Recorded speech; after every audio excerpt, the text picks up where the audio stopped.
thank you very much. What a wonderful set of keynote presentations. Let's give our presenters a big hand.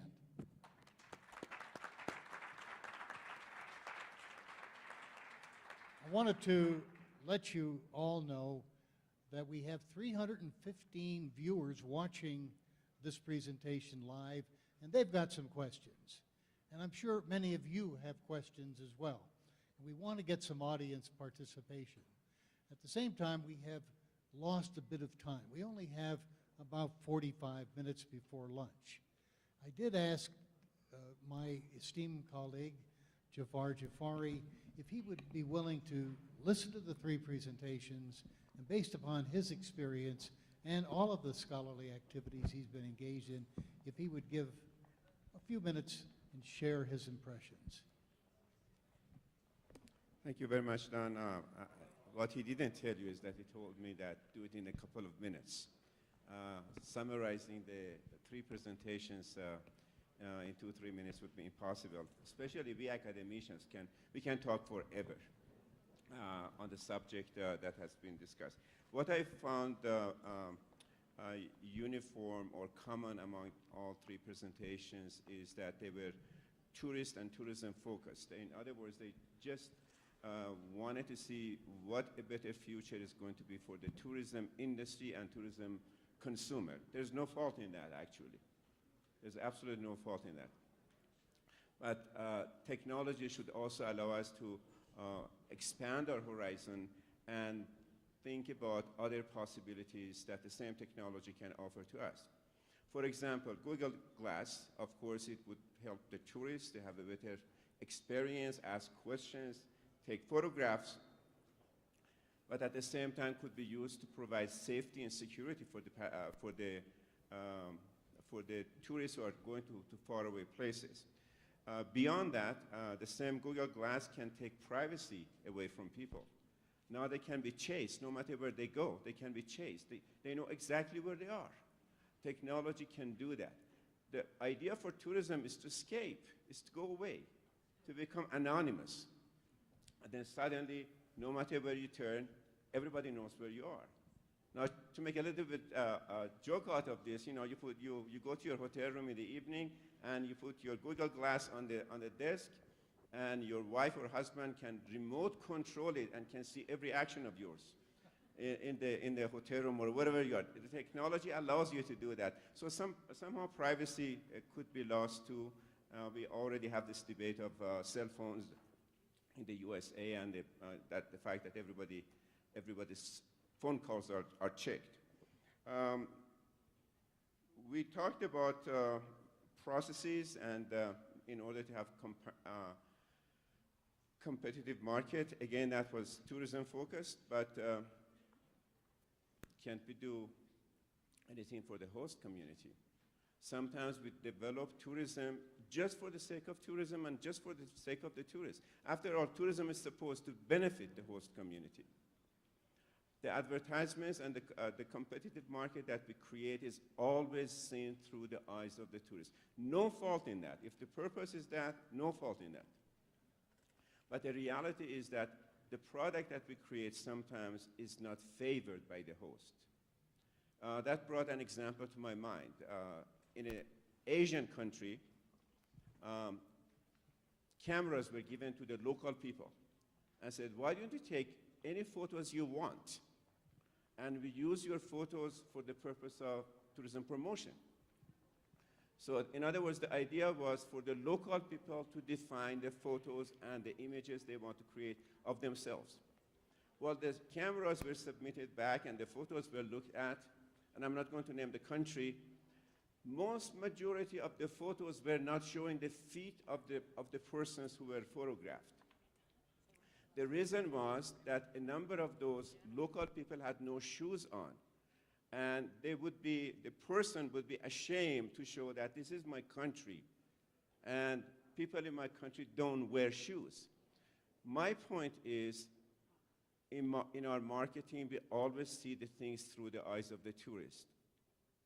Should the local people have a voice in the images we create out of them and we promote it internationally? I know I already went beyond my 2 minutes, but the last speaker says the future is exciting and it's all ahead of us. But yes, it is exciting, but hopefully we can also engineer it to the better advantage of the host and guest, tourists, and the tourism industry. Thank you very much. Thank you, Jafar. You know, Jason, you were discussing all those innovations of technological nature. You mentioned the cloud, but the cloud seems to be exploding right now. It's overcapacity, and they've invented something called the fog. But where do we deal with all these disruptive types of technologies, and are they a source of innovation? So our data people say that we were in the cloud years ago, right? We're a big data center. We have a mainframe. We have server farms, all of those good things. The cloud is really a managed environment that does a similar kind of thing. And I think that you touch upon a really important point. There is a lot of what's seen as innovation that is often the repackaging of things that have gone before, but with either a different business model or a different marketing spin around it. And I think that for me, innovation is really about differentiation and finding ways of doing things differently. And I think that, you know, the backlash that tends to occur, the fog, to use your example, it is really about where there's such hype, and people like Gartner talk about the hype cycle, where you go through a sort of, you go through something called the trough of disillusionment at one point. And that is where effectively this backlash starts to happen, where all of the technology and all of the ways that it could be used starts to unravel, if you like. And people need to keep at the front of their mind, why are we using this technology? What is it for? What's the market problem I'm trying to fix for my customers and for society so that both benefit from those things? So these disruptions can be both positive as well as negative. Arnie, thank you so much for the glass. I've been dying to try it out myself. But we do have a question related to some of your points from our virtual audience. Talking about the sharing economy, which you mentioned in tourism as a source of innovation, are we seeing any of the sharing economy companies in tourism, like Airbnb, by the way, valued recently at $10 billion, Uber, valued recently at $11 billion, Feastly and others, are they being embedded in the official national or state internet portals, distribution channels, or are they a source of conflict? Well, you're seeing a little bit of both. And what you're seeing is that the travel, we've got two perspectives. One, how the government views the collaborative economy, and second, how the travel industry views them in those regards. So the travel industry seems to have moved towards co-opting, hijacking, just simply acquiring, when they can, models that mimic the collaborative economy. And you saw Zipcar, which was sort of really the first that I think got a lot of people's notice, was I think acquired by Avis. Is that right? That's right. And what as I mentioned before, the structure of these collaborative companies are no longer really so much collaborative. They're just alternative business models. And I think that when it did seem that they were, in fact, genuinely collaborative, a lot of governments, they didn't have much scale. A lot of governments were willing to sort of turn a blind eye towards regulating them. But now you're seeing a really aggressive move by the New York City Attorney General, essentially, going after them, demanding that they know who it is that's owning or who's listing the different Airbnb rooms, and they're finding out that they are actually very professionally managed. And there's going to be a blending.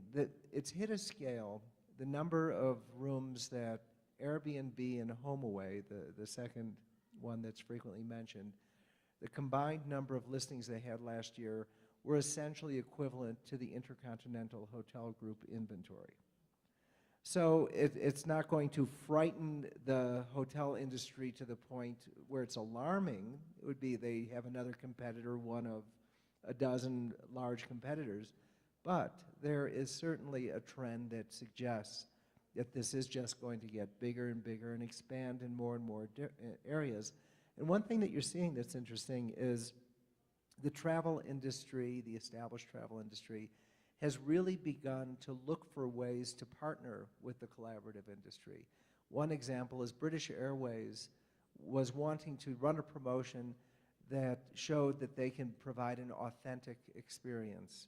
So, since authenticity is such a buzzword, and they found a website which aggregated local citizens, amateur tour guides, but who had a real passion and love for their towns in Italy and who spoke English, who would be willing to sign up with British Airways. And it was a collaborative effort between the establishment and the upstart.